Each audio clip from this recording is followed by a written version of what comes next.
Welcome to this explainer. Today, we're diving right into a seriously fascinating chapter in financial history that honestly feels incredibly relevant to us right now. We're going to look at how one man's absolute hatred of debt not only saved a massive bank from the brink of total ruin, but actually created a timeless financial strategy that built an absolute fortress. It's an incredible story of extreme caution, massive ambition, and what happens when later generations completely forget the golden rules of their founders. Let's get into it. So, picture this. The year is 1837.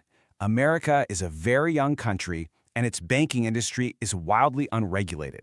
Imagine a time where bank directors often just took depositors' money for their own personal use. I mean, it was literally the Wild West of finance.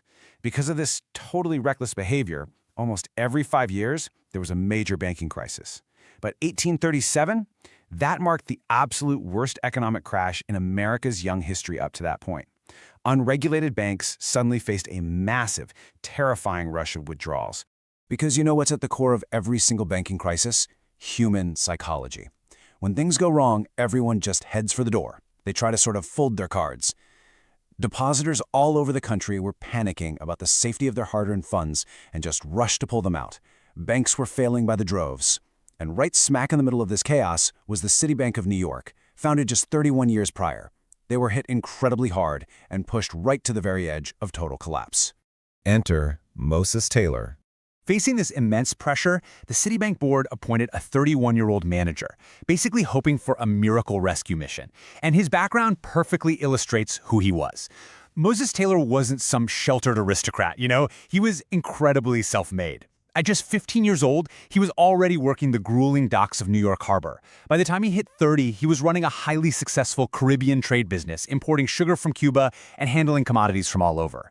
Because he built his wealth from the ground up as a merchant, he was deeply, fundamentally conservative with money. He absolutely despised leverage. He avoided taking on debt whenever humanly possible, which is a mindset that's kind of hard for modern Wall Streeters to even imagine today. So, by the time he was 30, Taylor's relentless hustle had built him a personal net worth of around $200,000. Now, to put that into perspective for us today, adjusted for inflation, that's the equivalent of $5 million. His success, and honestly, more importantly, his unshakable reputation for honesty, caught the attention of the absolute richest man in America at the time, John Jacob Astor. Astor happened to be the largest shareholder of Citibank, and he knew the bank desperately needed a leader people could actually believe it. So it was Astor who convinced the board to appoint this 31-year-old as president. But here's the thing about Taylor. He didn't just take the fancy title and sit comfortably behind a mahogany desk. He knew he was facing a near impossible task. And if he failed, his pristine reputation was totally shot. So what does he do? He puts his money where his mouth is. He immediately pumped the majority of his own massive fortune right into the bank's stock, ultimate skin in the game. By risking literally everything he had built, he proved to the public, his employees, and most importantly, his panicked depositors that he meant business. He firmly believed the bank would survive. The ready money approach. Now, Taylor didn't just throw his cash at a raging fire and hope for the best. He fundamentally changed the entire way the bank operated. He implemented this highly specific, deeply cautious financial philosophy that boils down to two magic words: ready money. It's actually a brilliant concept. He ensured that a lot more money was owed to Citibank than the bank owed to anyone else. And on top of that, he kept a massive amount of physical cash on hand.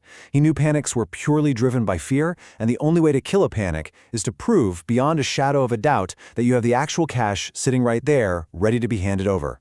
Day to day, this translated into some really rigorous operational rules. First off, avoid leverage like the plague. Seriously, zero debt if possible. Second, maintain a strictly positive balance sheet at all times. And third, hold on to massive liquidity to weather the inevitable economic storms that he knew were coming. This highly conservative merchant mindset was a total 180 from the typical banking approach at the time, which was basically maximizing reckless loans just to boost short-term profits. Taylor? He was playing the long game. Building a financial fortress. And guess what? This deeply conservative, cash-heavy strategy yielded monumental results. Taylor didn't just save Citibank, he fortified it. He essentially rewrote the very DNA of the institution, perfectly mixing his natural caution with this fierce ambition to grow safely. Over the next 2 decades, operating strictly under this ready money doctrine, Taylor took Citibank from this struggling, little-known local brand and turned it into one of America's absolute most powerful commercial banks. Because they were sitting on piles of cash when everyone else was failing, they were perfectly positioned to scoop up opportunities and thrive during the massive economic boom of the 19th century. When crises hit, people literally flocked to Citibank as a safe haven because it had become an impenetrable financial fortress. Abandoning the strategy. But, as we all know, history has a really funny way of repeating itself when foundational lessons are forgotten. Fast forward a few decades past Taylor and his immediate successors, and the contrast is just stark. You had Moses Taylor's self-reliant philosophy, ultra-cautious, anti-leverage, heavily capitalized. But then, especially after the creation of the Federal Reserve in the early 20th century, a brand new mindset took over Wall Street: moral hazard. Knowing they now had a central bank acting as a giant safety net ready to bail them out, later leaders systematically dismantled Taylor's fortress. They got reckless. They embraced sky-high leverage, easy credit, and they entirely threw the whole concept of ready money out the window. And the historical record shows us exactly how that played out. Just look at these 2 specific crises. Back in the 1920s, Executive Charles Mitchell chased all that easy money, fueling the Roaring '20s, right? But when the Great Depression inevitably hit, his house of cards completely crumbled. The bank was suddenly choking on $44 million in bad German debt, and it had to beg for a $50 million government lifeline just to keep the lights on. Then skip ahead to 2008 under Chuck Prince. They doubled down on high-risk mortgage debt, racking up an absolutely staggering $55 billion in toxic assets. The result? The worst quarterly loss in their entire history, requiring a massive $45 billion government bailout from the TARP program just to survive. Which brings us to the big takeaway for this explainer. From Moses Taylor risking his own $5 million fortune and hoarding cash to successfully weather the Panic of 1837, all the way to the modern era of toxic debt and massive government bailouts, the contrast couldn't be sharper. And it leaves us with a really provocative question to think about. Have today's massive financial institutions entirely forgotten the timeless power of ready money? Are we just doomed to keep repeating this chaotic cycle of reckless leverage and massive bailouts, all because the cautious fortress-building lessons of people like Moses Taylor were simply tossed aside? It is definitely something to chew on the next time you hear the word bailout in the news. Thanks for joining me today, and always keep questioning the foundation of what you see in the financial world.